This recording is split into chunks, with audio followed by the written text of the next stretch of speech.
And if I'm wrong, I apologise, but the wheel weaves as the wheel wills. So I have finished The Eye of the World by Robert Jordan, the first book in his 15 book series, if you include the prequel, known as The Wheel of Time. Now, this series is renowned for being one of the cornerstones of epic fantasy, and I've never read it, so this is my first time reading it. I've also not watched the TV show, so it was all sort of new to me, unless there's a few things I picked up from sort of popular culture, I suppose, and people talking about the TV show. This will be a non-spoiler review because myself and my friend Sam Howson, who's got another Booktube channel, which I'll link down below, are going to do a full, in-depth, full of spoilers discussion, probably soon, hopefully very, very soon, before the end of the month, and obviously we'll share that with you guys, and that will be a lot of spoilers in that. So if you're interested in the spoiler discussion, that will be coming very, very shortly. So this will be a non-spoiler discussion. I'm just going to run through a few of the key points. My overall views of this was good, not great, but it was good. And there's some points in it which are very, very promising, and there's points of it which are a bit meh. But let's run through it. So quick synopsis to get you started. So we start off in a little village called Edmondsfield, and they're about to have a big festival, and a few strangers have come to town as well. We'll come on to some of the characters in a minute. But then Trollocs, so this sort of beast man race of attacks the village, and it seems to be hunting these 3 young men from the village, and then they have to escape with some of these strangers and a few other of the villagers to away from these Trollocs, one to save the village, but also to find out why they're being hunted by these beastmen. And the beastmen, we sort of quickly learn, are part of the Dark One's force, who are for some reason hunting these 3 young men, and we don't know why. And we don't know if they're hunting all 3 of them, or whether there's one of the 3 that they're particularly interested in. So that's sort of preliminary, and we've got sort of a lot within this. This is epic fantasy, so it's good versus evil. There's prophecy, there's plenty of tropes in here, there's chosen one tropes, there's lots of things like that. As I say, this is the first book in a very, very long series, and the books are not small. So there's a lot to get through yet. So that's a very, very brief summary of a, 700-page book. But it gives you a start point of where we start from. Let's just touch on the characters. So as I said, there's 3 young men who are, I've put the book down because I love these hardbacks, but they're a bit weighty to hold up for a whole review video. So 3 young men. You've got Rand, Matt and Perrin, and they're all roughly the same age, sort of in their late teens, I suppose. So all young men. And for some reason they're being hunted by Trollocs. As I say, we don't know why they're being hunted, but we've got Rand, who's the main point of view we follow in this story, and he's sort of reluctantly leaving the village. He lives with his father, farming, and the thing about Rand is he's not the most exciting of characters. Like, there's not a lot of things happen to him and around him, and he's not, I wouldn't say he is involved and he makes decisions, so it's not like he's a passive individual, but he's not, I'm struggling to think of like sort of a very clear, like, this is who Rand is. So yeah, he's a lot of people call him a bit bland, and I can see where that comes from. But anyway, so he's the main point of view we see. Then we also see one of the other young men. We see Perrin. We occasionally see his viewpoint. Now, he is the blacksmith's apprentice, and he is big, burly, strong, your typical blacksmith person. He's also sort of considered a bit slow, but he's really, I think I see him more sort of thoughtful, likes to think things through before making decisions. He's not rash in that sense. So he's a bit more of an interesting character, and there's a bit, you can sort of define him more, I suppose. And he has his own journey through this, connected with everybody else, but his own journey to explore. And then the third of these young men is Matt, who sort of pitches his prankster at the beginning and is then not a prankster for the rest of the book, and it's miserable. I didn't like Matt. He was he was just a miserable, suspicious, unlikable character, really, for most of the book. And and it's sort of explained why that is, but as a character, I didn't love him. Now, I know some people do say that Matt is their favourite character in the series, so we'll see how that changes, but this book, he was the most frustrating of the characters. And also, I think because we never got his viewpoint, we never saw his viewpoint through the story, so that probably hindered my appreciation, because we all saw what he was doing from someone else's perspective, so we never really understood his motives for it.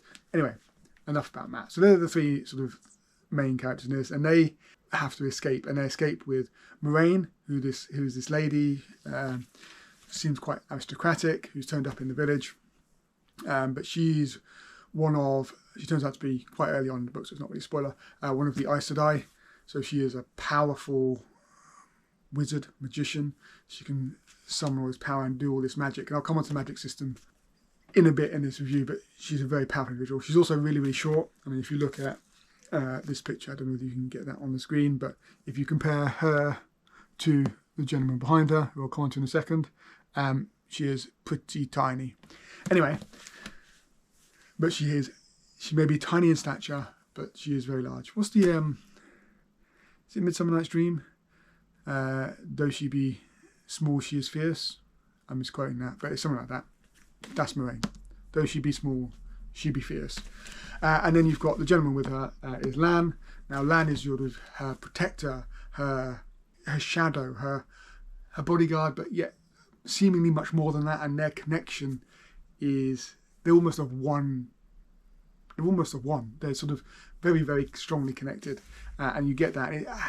It's not really explained why they're so bound to each other, and we get a bit of Lan's history sort of later on in the book, but I would like to see more of that developing as to their relationship and how they became such a partnership.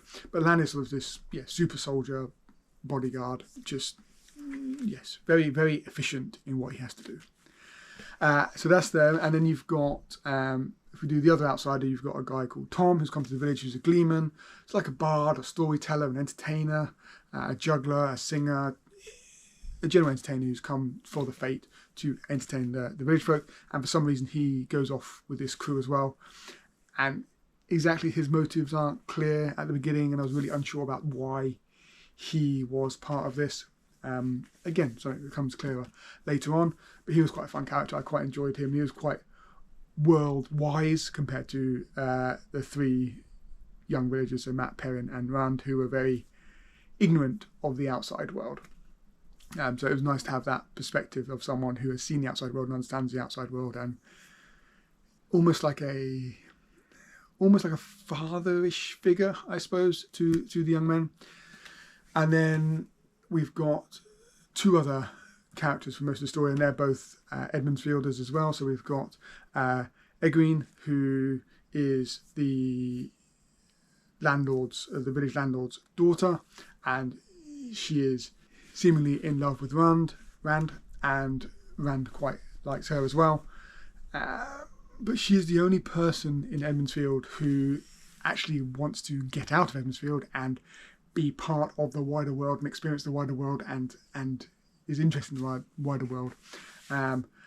So that is quite a nice, especially at the beginning, that's quite a nice difference in opinion, that she wants to get out as everyone else is very insulated and local.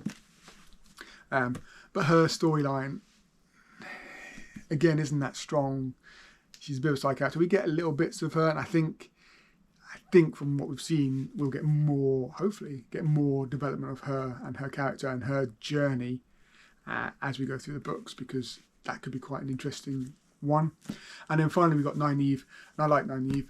Nynaeve is what's classed as the wisdom of the village, so she's sort of an elder, but on the women's council, so it's like a men's council and a women's council. But she's like an elder on the women's council, and she's knowledgeable, and she sort of sees the future. They say it's listening to the wind, so she can sort of foresee and predict the future as well, and she advises, etc. on the village. And she's not old, But she seems like more like an older sister to the rest of the Edmondsfielders, and she's sort of caring, wants to look after them and protect them from the big bad outside world.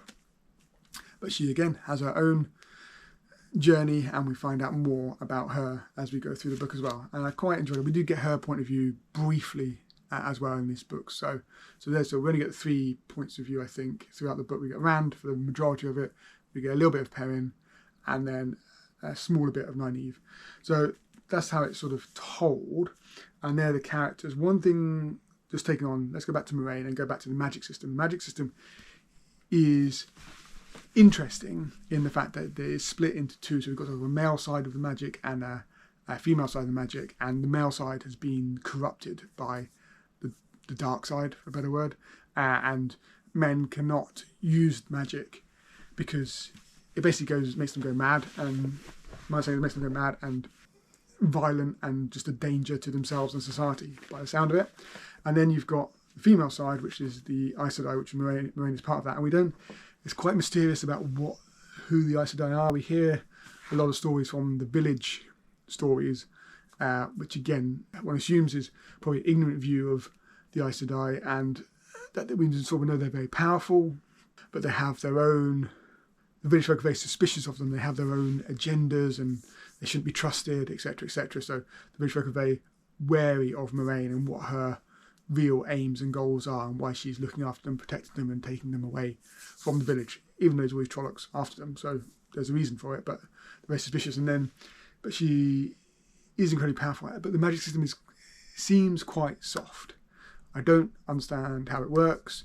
Moraine just seems to be able to do things. There's a little mention of sort of almost like an elemental view of it, but she can do stuff.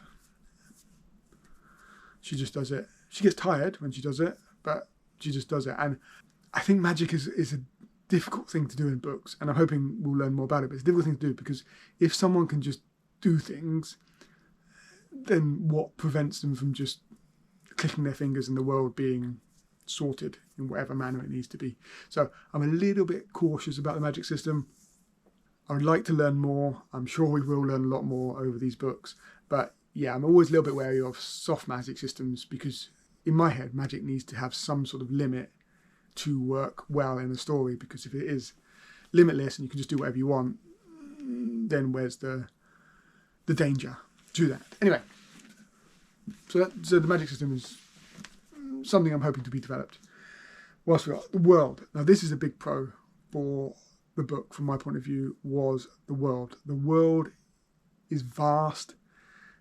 The history of the world is deep. There seems to be so much, and we get glimpses of it, and that's quite exciting. We get glimpses of different legends and myths and histories that we pick up along the way, and that was fascinating because the world just continues to expand and expand and expand, and we don't know everything. We don't need to know everything. We don't know everything, and we're just picking up pieces. And there's still lots of questions. There's still lots of areas of the world that we've heard about, but we've never seen. And a lot of this, we travel quite a lot in this book, and we don't stay anywhere particularly long. So it's sort of a whistle-stop tour of the area of the country or countries.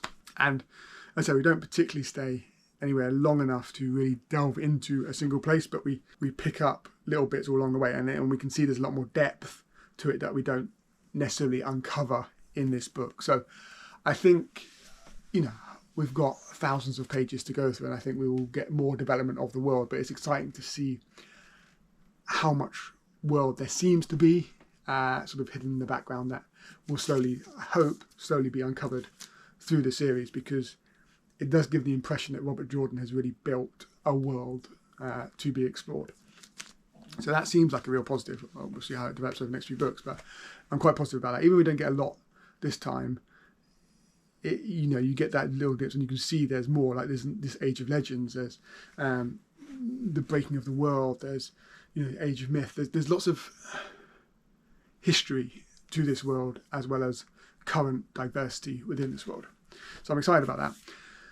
The next point I'm going to do on world as well. A lot of people say about, I've heard critiques of this book about a lot of exposition, a lot of people explaining the world. And there is that in this book. It didn't bother me too much. because a lot of it felt natural. So it was like the gleeman telling a story of a legend, or these ignorant farm boys not knowing something and being assuaged of their ignorance. There was one bit, I'm not going to talk about too much, towards the end, where it did feel very much, now I'm going to sit down and explain this to you, because that's the only way we can explain it. I mean, I can't exactly line, but it's literally a line of where it's your story to tell, and that person then spends the next few pages, I might exaggerate, explaining a certain thing in the world. Anyway, so that was the one bit of exposition that felt very much like a download. The rest of it felt quite natural and part of the story and part of the adventure and the learning in the adventure. So that was fine. The writing was pretty accessible. I didn't, even though the world is dense and there seems to be a lot to the world, the writing itself did not feel, to me, particularly dense, and didn't feel in any way difficult to pick up and read. I didn't struggle through any sort of heavily, overly flowery, detailed passages, but the descriptions were vivid and gave you the image in your head. And there's some good descriptions of places, that you can vividly depict as you're reading them. So I had no issues with the writing. I thought the writing was solid, perfect for what it needed to do. Talking about detailed flowery language leads me on to comparisons to Lord of the Rings, and there are a lot of comparisons to the Lord of the Rings, and Robert Jordan has been pretty open that this was an homage to the Lord of the Rings, and that can be seen throughout quite a lot of it. But to me, it was different enough not to really bother me too much. There's little things like there's a Mount Doom in here with a H, and there's a Mount Doom in Lord of the Rings. There's the Misty Mountains in Lord of the Rings and the Mountains of Mist in here. I'm just picking up geographical ones because they don't affect the story. There's a king long dead, whose one of his names was Thorin, obviously the king of the dwarves in The Hobbit. So there's all those, and there's a lot more beside, but if I don't want to give too much because some of them may be spoilers, I'm sure we'll talk about it in our spoiler discussion when we get to it and publish that, so you'll be able to see that in that. But yes, this is definitely I'm going to do an homage to J.R.R. Tolkien's Lord of the Rings. There's also sort of, I'm sure I'm not the only one who thinks this, but a Dune connection here with the female Aes Sedai and how do you say it? Ben Gesserit. I don't know how you say that word. Ben Gesserit. This is the problem when you read stuff and don't say it out loud.